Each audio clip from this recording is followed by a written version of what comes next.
back to the Learning Channel. Today, I just want to do a quick book review on this, Born in Blackness, by Howard French.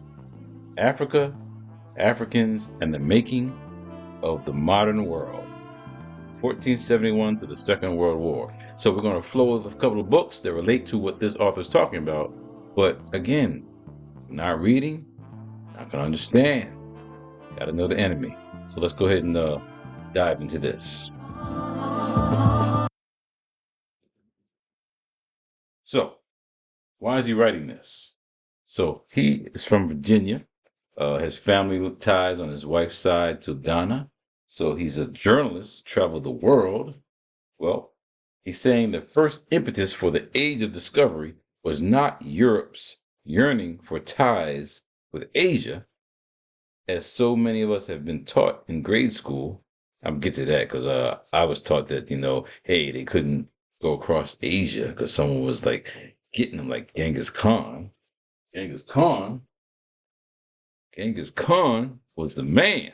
It says, but rather its centuries-old desire to forge trading ties with legendary rich black societies hidden away somewhere in the heart of, quote, darkest, unquote, West Africa. White folks wasn't traveling deep into Africa. It was on the coastline, but not deep in. So you think about, they got to figure out a way to get to Asia because Genghis Khan is like slashing and dashing, slaughtering and killing. So how do we get through? And then you hear stories bad about Genghis Khan, but I got this newspaper article in it. Genghis Khan takes Mongolia by storm again. But the saying is that the people in Mongolia are like, hey, Genghis Khan, he was the man. It's like us talking about Malcolm X. You hear all these bad stories about Malcolm X, like he killed people. He ain't killed nobody. He didn't shoot anybody. But you hear him being vilified. But black people are like, you know what, Malcolm X, he was the man. So they're looking at Genghis Khan the same way.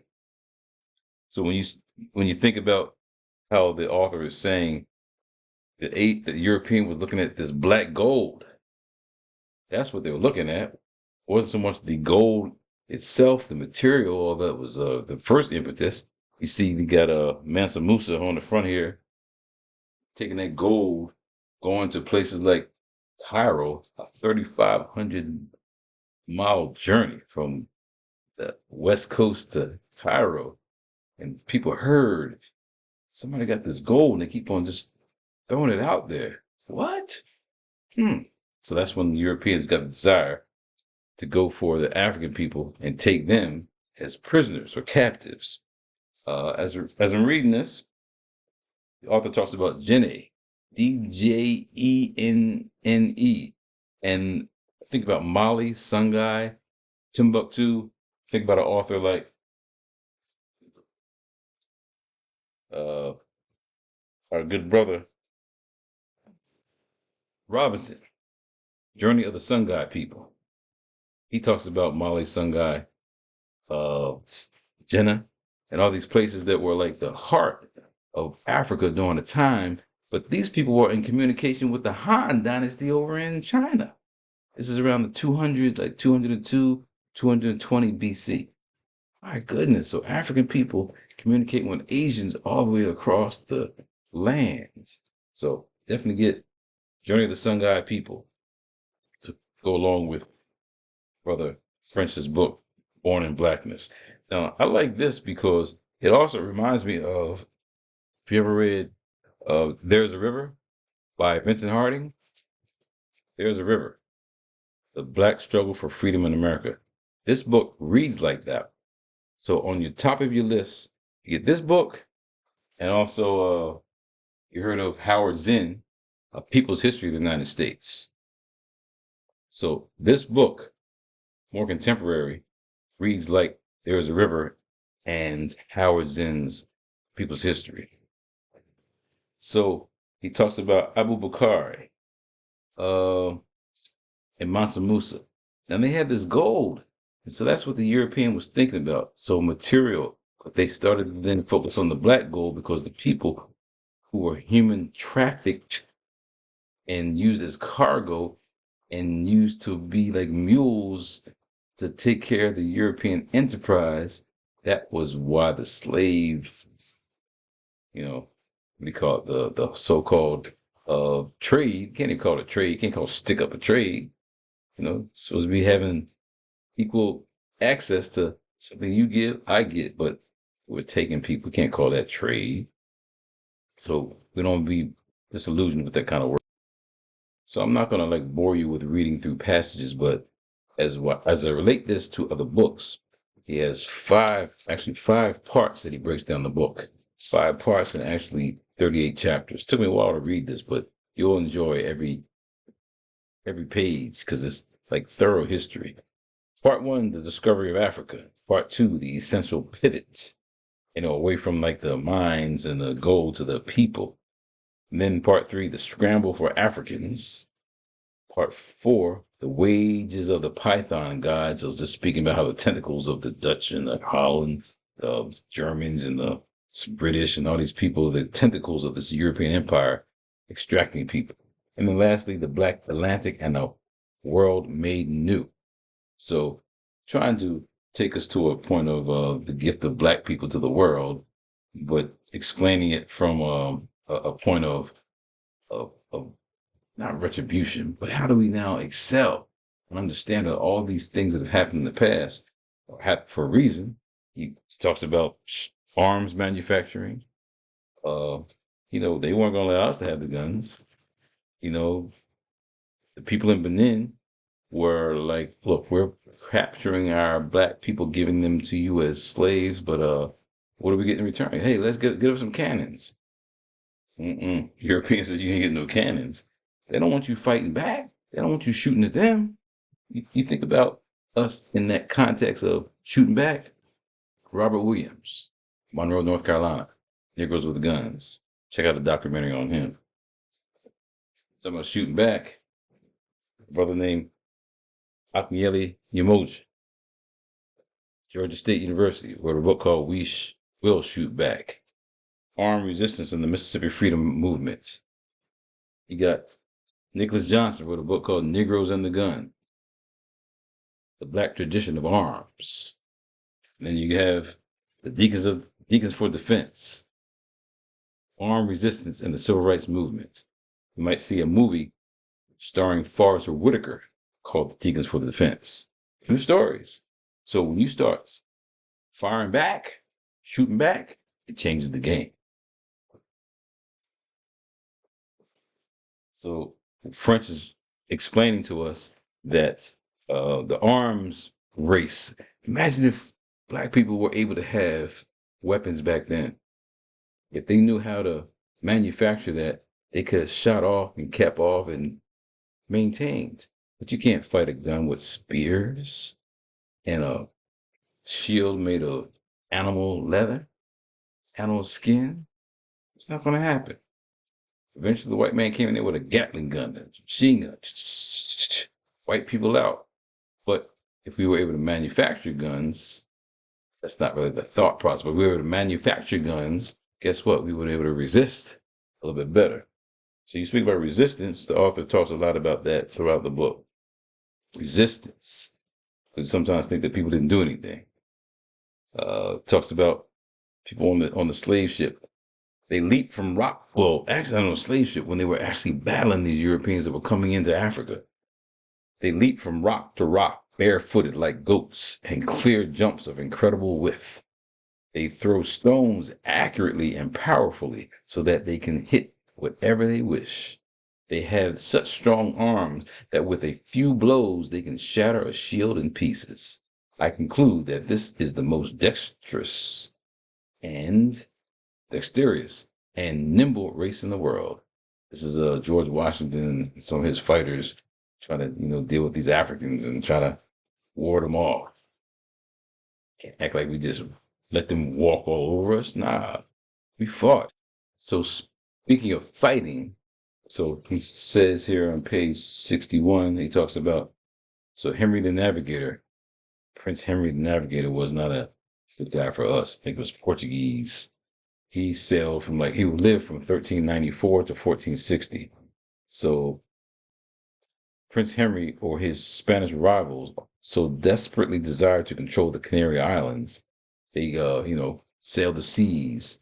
But it's saying right here that he sailed, and Henry's motives, however, were altogether more practical and down to earth, and the importance of the Canary Islands to him, like that of Ceuta, was entirely bound up in Africa, and more specifically in the prince's undying dreams of establishing a stranglehold on the trade in the continent's gold. So that was the initial interest.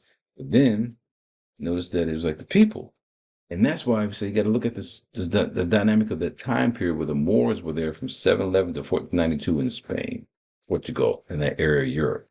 So this gave Henry the hope, as he's going through Africa, that somewhere farther south, along the African coast, there might exist other peoples who, distinct from the Moors, got to get rid of Islam. Islam's too strong. Who did not embrace Islam. Peoples who could be converted to Christianity and perhaps enlisted in Lisbon's struggle against the powerful infidels of North Africa and Near East. That's why you think today the whole motive behind Christianity versus Islam, it's a constant battle. It has a history where it started somewhere. That's why we need to know where. That's why you got to just read books to know. So with the Muslim or the Islam story, I got a book called Black Crescents, The Experience and Legacy of African Muslims in the Americas. So Islam, Muslims, that whole approach was dialectically opposed to the Christian way of looking at things, although they had a base, religiously there's a base, but the Muslim component was something that the Christian was fighting against. The expulsion of the Moriscos, that's like in the 1600s. Get rid of those Africans from Portugal. So just think about the mercenaries or people who are then paid to go help destabilize. It says right here, it's on page 78. There, as the example of Columbus best illustrates, men of ambition as well as pure adventurers worked for whichever crown would pay them, irrespective of their birthplace, and spies abounded in every major port and capital. That's back then.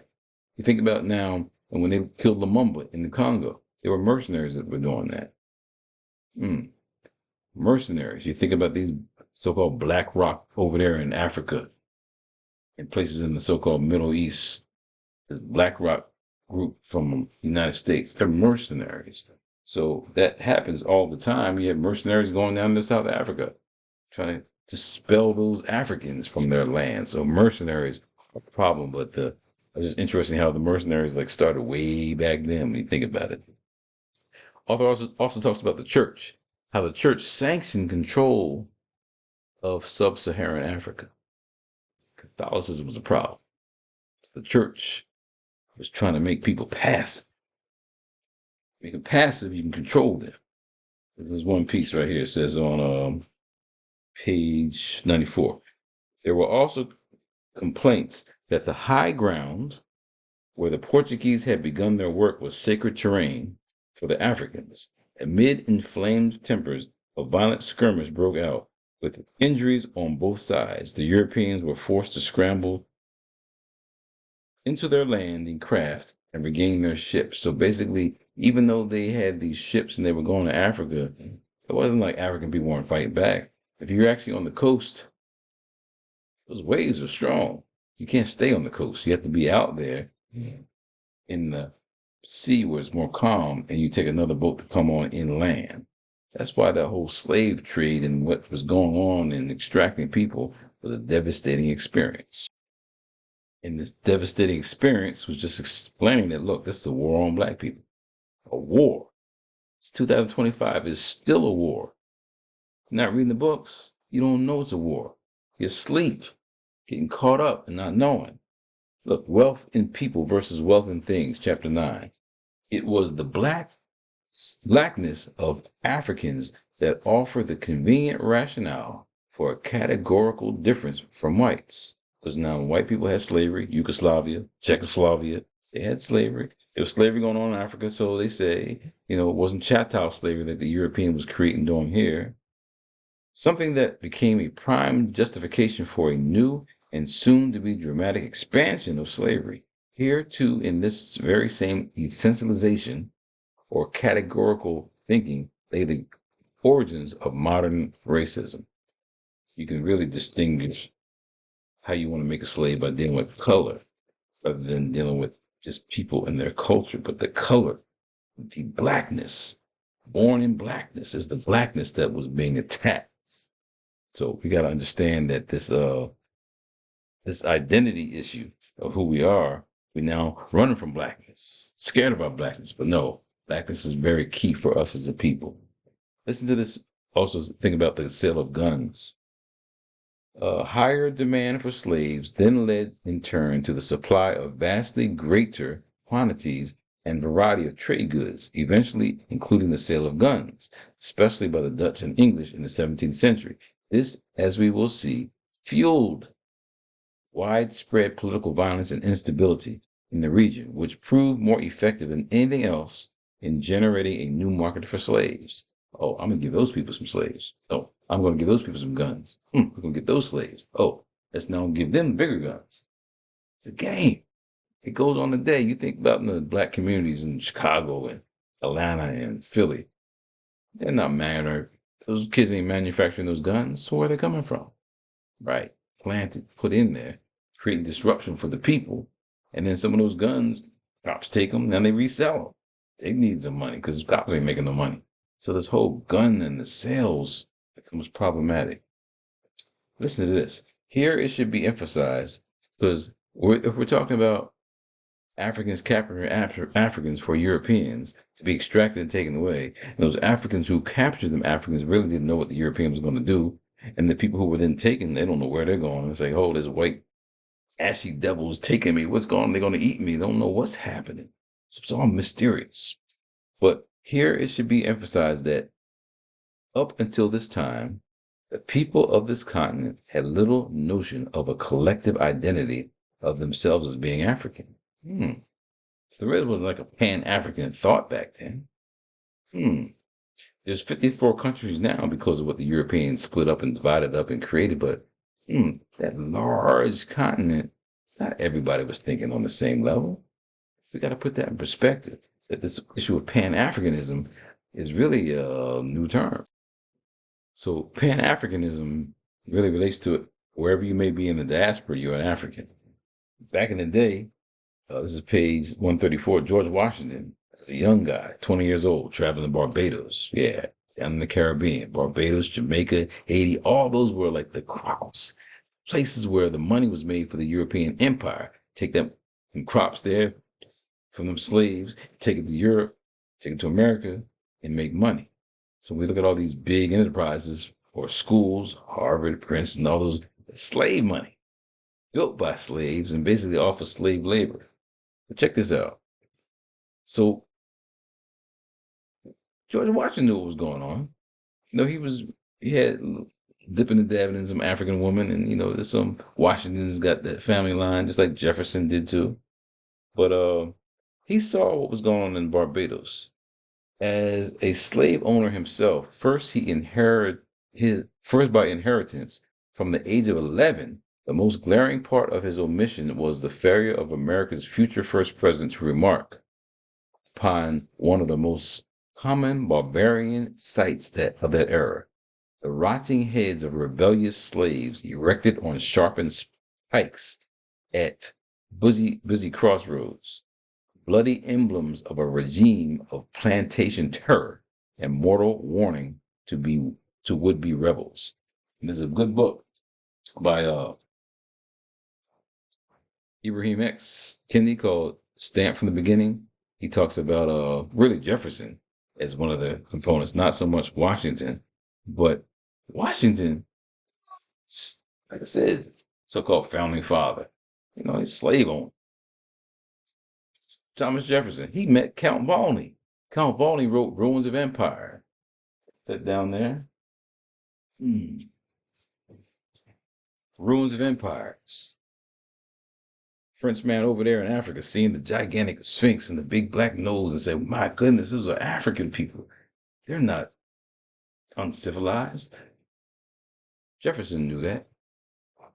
Jefferson knew that. Why am I saying that? Because Calvoni went to Monticello. Yeah, Virginia. When you read afterward in this book, he talks about his parents taking him to Monticello and questioning the poor guys about the, Sally Hemings issue and, really what Jefferson thought. But you got this book that breaks down some of those content, that content to give you an impression of you walking through history. Talks about the Maroons. Have you ever heard of the Maroons? Maroons deal with people who are fighting and get away, go and establish their own society in the hillsides. In Brazil, the Quilombos. But it says the earliest surviving record of the use of the word maroon in the English language dates from Barbados, where Washington was hanging out in 1666. And John Davies, an Englishman translating a young history of the island, wrote that slaves run away and get into the mountains and forests where they live like so many beasts. Then they're called maroons. That is to say, savages. So they put the negative word on that. But again, this is people wanting to be free. So as Washington's saying this to Barbados, he's going back to America thinking, oh, we got to do something to control them Africans. We don't want them revolting on the mainland. They can do the little island, but not the mainland. Revolts. So speaking of revolts, 1697 was when the split of Hispaniola came. Got the French side and the Spanish side. So you should read a book called Black Spartacus. I reviewed this. I don't think I reviewed this, but I talked about it before. But Black Spartacus, the epic life of Toussaint Louverture, Sudar Hazarassin. But he breaks it down about the whole Haitian Revolution. That's what sparked the Louisiana Purchase and for America to expand, because Haitians fought for their independence very close to the United States border. Right there in the islands, but if Haiti can do that, then other Africans might think they can do it. That's a problem for the European. So, in Brazil, it was the same scenario with Zumbi. They got a day in Brazil, I think November 20th, African Independence Day. They don't have it in America, but they got it in Brazil, for Zumbi. Considered like a maroon society there also. I got a chance to visit Cachoeira, and that was a place that the brother talks about here. It's the largest import of Africans in Cachoeira. Beautiful place right now. I mean, you listen to samba music, it's all relaxing, but it wasn't like that in the past. You got the Sisters of the Good Death that are there. They make the roll up the cigars, and they also continue on their religion called Candomblé, which is a combination of Africa religions and Catholicism. It's called Candomblé. Let me see. Moving forward, so I can finish this little review. Page 192 has something to read here. This is on the Ma'afa, Maafa. Sister Remember Honoree in Urugu popularized the term Ma'afa, a horrendous experience that African people are still going through today, especially with Agent Orange in there creating more disruption, talking about everything black is bad. Get rid of that diversity. Don't include those blackness. Get rid of that talk about African history. We'll never let that happen. No one will ever know their names, nor where they came from exactly, but it is likely that by that point, these Africans had already changed hands between different owners at least 3 times. The first time would have been between African states or societies, perhaps as a result of conflict on the African coast. Then they would have been sold to white traders and either held in barracoon or loaded directly onto a Portuguese ship anchored offshore. Again, studying the mindset of what the people were going through. This is psychic trauma. The captives would have had no prior experience of ocean navigation, nor would they have had any sense of where they were being taken, which would have meant terror enough. Finally, they would have undergone the trauma of a skirmish at sea between different tribes of whites whose causes they could not possibly divine. Cannon is shooting at boats, and you down on the bottom of the boat don't know what the heck is going on. White folks fighting over your black gold. For the reasons they could still not have known as the prize, which was them, what is certain is that an abundance of horror, which is the Ma'afa, lay ahead for them in the hundreds of thousands of those who would follow. So his brother French didn't even use the word Ma'afa.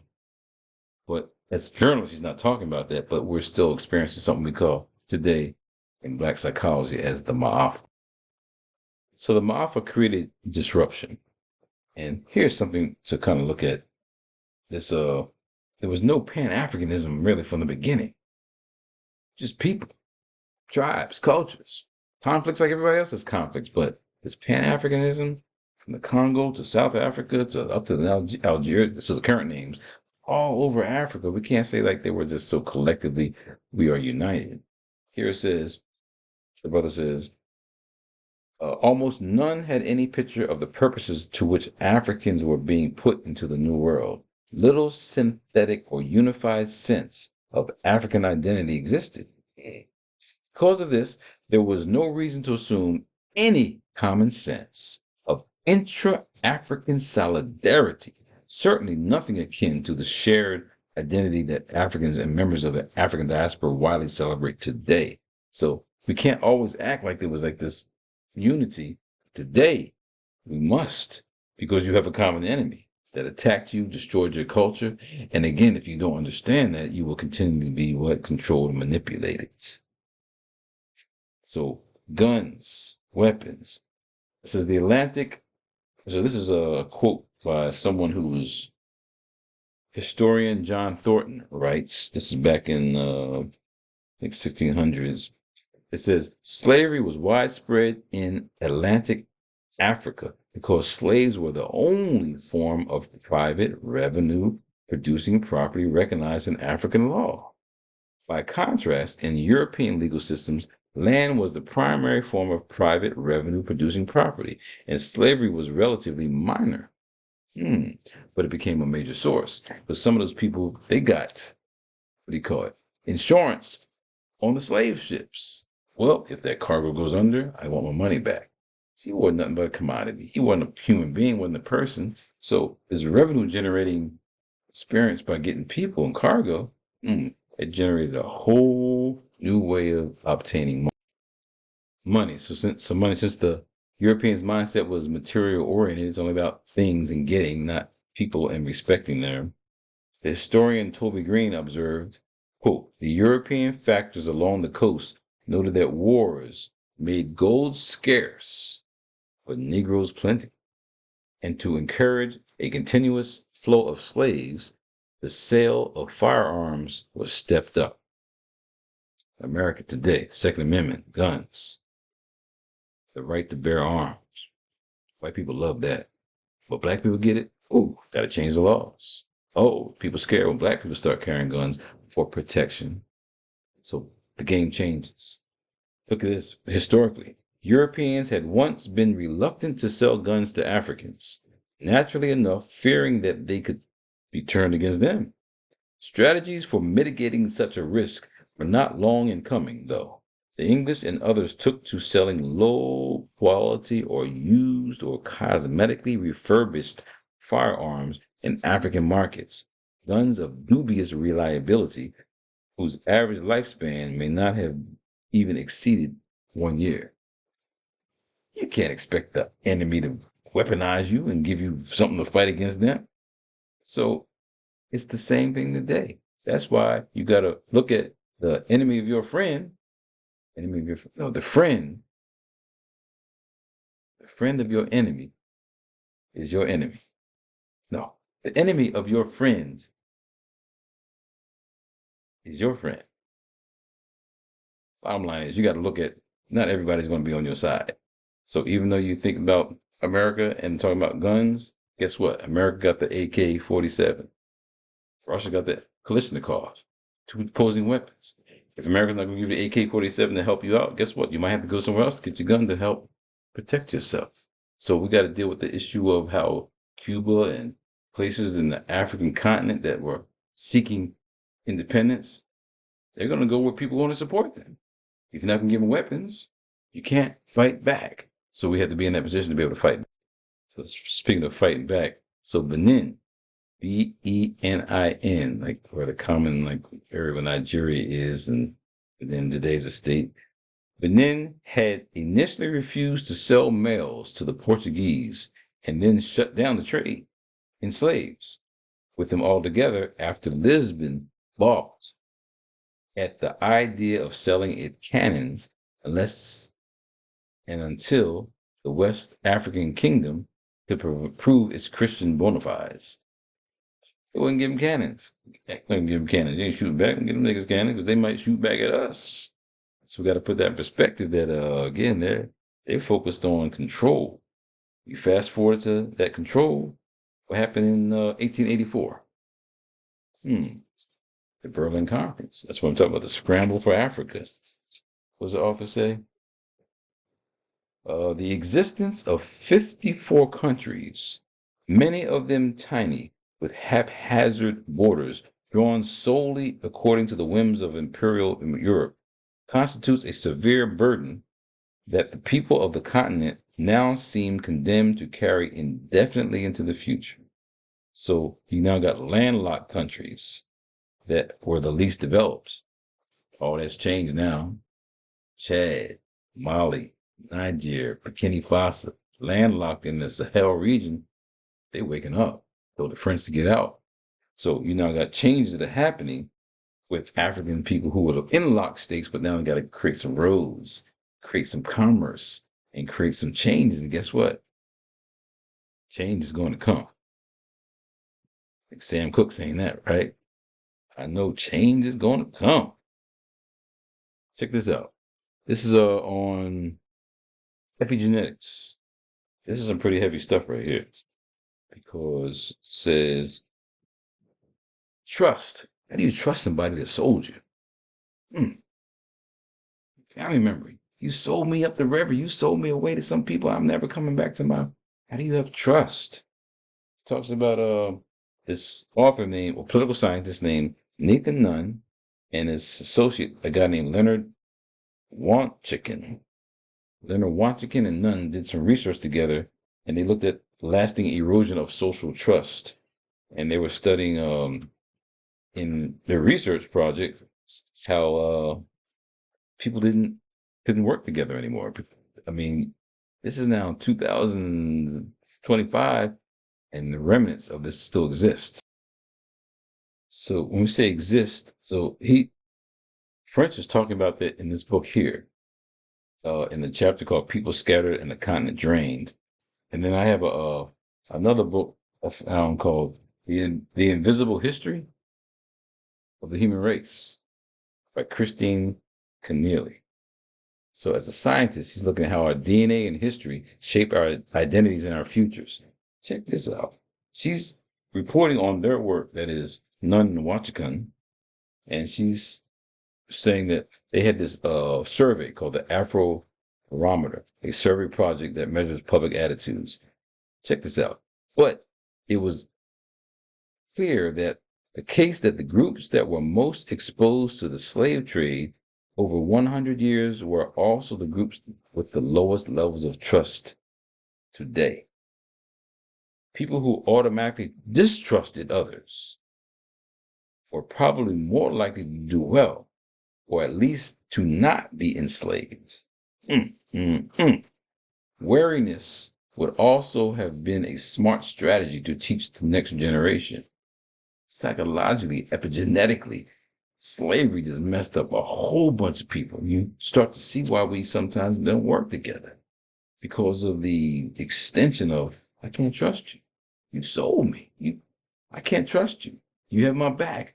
So this trust is a problem that we have to work through. So that's where the Black psychologists come into place to help to, focus on. So I had a conversation in class about student trying to say, how did people in Europe know that these people had gold? Like Mansa Musa was traveling from the West going to Cairo. How did they know? It's like, so there's a common wind that French talks about a common wind of information that was going on. That's why in the past they wouldn't allow the Africans to be mail couriers. It's like, don't have them being mail couriers because they're going to pass the information on. Harriet Tubman, where she was able to course through the United States, and how does she know what was going on? She worked for the military as a spy. So there's a common wind without the internet today, without the cell phone, without the technology we have today. But there's a common wind to be passed on, even with the drum, so that plantations would know. But check this out. In the case, this is in the chapter on the scent of freedom. In the case of slaves brought from both present-day Ghana and from Western Central Africa, many would have recently been caught up in the wars that had just been roiling those two parts of the continent and that were driving the traffic in captives. Their experiences of fighting may have enhanced the sophistication of the conspirators, planning and shaped the confrontation that was about to be played out. So basically, those people like from Denmark Vesey to Abel Prosser, people who are plot rebellion. He talks about this guy named Charles Deslonds, Deslonds, plotting rebellion. It says for him, they aim to spill enough blood and make enough noise on behalf of the idea that black people would do whatever it took to be free. So that history will remember this. And you ever seen a movie 1959 called Tamango? I still got that. I got it on video. Tamango. 1959, starring Dorothy Dandridge. It was about a slave, a captive, can't call him a slave, a captive on a boat. He fought lions. This little white man, white man gonna beat me. So he's always trying to get away, but I'm not going to tell you about the story. I want you to go check it out yourself. Called Tamango. It's about resistance. You can find that. I don't know if you can find that, but do your own research. Tamango. So people weren't just passive. When you go into some of the tours, plantation tours, they don't want to talk about the slaves. They want to tell you about the old antebellum period and white people in their little dresses and, just drinking tea and getting served. But nah, it was brutal. So on the plantation tours today, Brother French talks about the challenges that happen when you go there. You kind of get watered down and not knowing really what happened. So he did his own history. And I think that was pretty progressive for him to kind of explore on his own. That's why I'm saying as a journalist, serving as a historian, he did excellent. So as I begin to conclude, wrapping up, the erasure of history is a problem. Here in the chapter on Gilded Negroes, more British soldiers fought and died in the failed attempt to take over Saint Domingo than at the hands of America's Revolutionary Army 2 decades earlier. So we're talking about Toussaint Louverture, Dessalines, talking about what happened in Haiti. And yet, the Black colony's name has never appeared on a regimental banner in remembrance of a major campaign of sacrifice, marking yet another act of historical silencing in the symphony of erasure. Deep. So we're talking about how they don't want to talk about what's going on currently. And you know about Juneteenth, right? The author mentions Annette Reed. And Annette Reed wrote a book called On Juneteenth. Check out On Juneteenth by Annette Gordon Reed. Good book, good document. It's talking about not erasing history, but documenting it. In one of her books, he quotes her.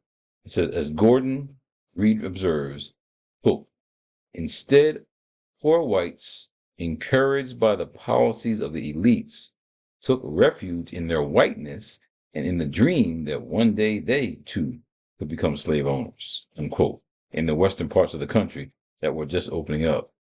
Oh, we got to fast forward. This is like how Trump got into office by convincing them white folks that, guess what? You can be like us. That's right. Must convince them that you can be like us for your rights. And guess what? You're all impacted by FAFO. Now you know what's going on, huh? So you're not going to be like them. It's all about the elites. Got to pay attention to that. Not get caught up. So when we're reading books, you kind of make connections with other books. French makes reference to a statement in the chapter on how the West was made and won. It says, but new scholarship has shown that the, quote, peculiar institution, unquote, played a pioneering role as a source of innovation in management and an avatar of modernity, if there ever was one. Indeed, this occurred well before the railroads were given credit for this by the famed Harvard scholar Alfred Chandler. Only reason why I'm mentioning this, how the author mentions peculiar institution, there's a book by Kenneth Stamp. He's now deceased, but he wrote a book called Slavery in the Antebellum South, Peculiar Institution. So French mentions that, but he's not really referencing Kenneth Stamp's book, a book you should have in your library. So lastly, he talks about Solomon Northup. You've seen the movie 12 Years a Slave. He makes mention of him in here. He talks about Lincoln. You know, Lincoln wasn't really trying to free the slaves. He was trying to save the Union. And I'm not a great fan of the author here, but Henry Louis Gates wrote a book called Lincoln on Race and Slavery. I went to Lincoln University in Pennsylvania. They changed the name from Ashman Institute to Lincoln University. Everybody was like praising Lincoln because he so-called freed the slaves. But if they can write it in that you free, they can write it in that you're not free again. So we got to be careful about how we deal with this topic of revolution. And the author makes reference to how other people, fought and what they believe in revolution. And I'm just saying that as African people living in Americas, as the author talks about, the same freedoms that you're fighting here are not the same freedoms as your enemy. So really, what side do you stand on? And that's why this whole conception of diversity, equity, inclusion is problematic, because really, what side do you stand on? So I'm going to conclude on this in one of his last chapters on Toward a New Vision of Our Origins, because really, when you look at history, you just fast forward it and you see what's going on today. Hey, it's happening. It happened in the past. This is during Reconstruction time. In order to shut down another possible escape route, blacks were forbidden to rent land in urban areas. Things got far worse after the collapse of Reconstruction, during the so-called Redemption era, when the open and absolute restoration of racial subordination of blacks became the central purpose of governments. Them niggers back in their place. That's why you have a government right now where you're now wiping out any diversity. The means employed toward this end are simply too numerous to describe exhaustively here. State government spending was slashed on public services of all kinds. Folks, this is the 1800s. Folks, 2025, it's happening right now. It says, the means employed toward this end are simply too numerous to describe exhaustively here. State government spending was slashed on public service of all kinds, lest blacks benefit. Boards of education were eliminated. Y'all not listen to me. You listen to me? Maybe we'll play some music. Maybe listen to me. Eliminated. The Department of Education is eliminated. Harsh sentences were imposed for petty crimes, including life imprisonment for burglary, and blacks convicts were imprisoned into work on farms like slaves. The whole South, every state in the South, gotten into the lands of the very men that held us as slaves. Guess what? They're trying to take you back to that same aura. Please listen. Please listen. Please read. Listen, read, and make a plan to make a change in your life. Thanks for spending a little time with me on this book review of Born in Blackness. We Shall Be Black. Take it easy.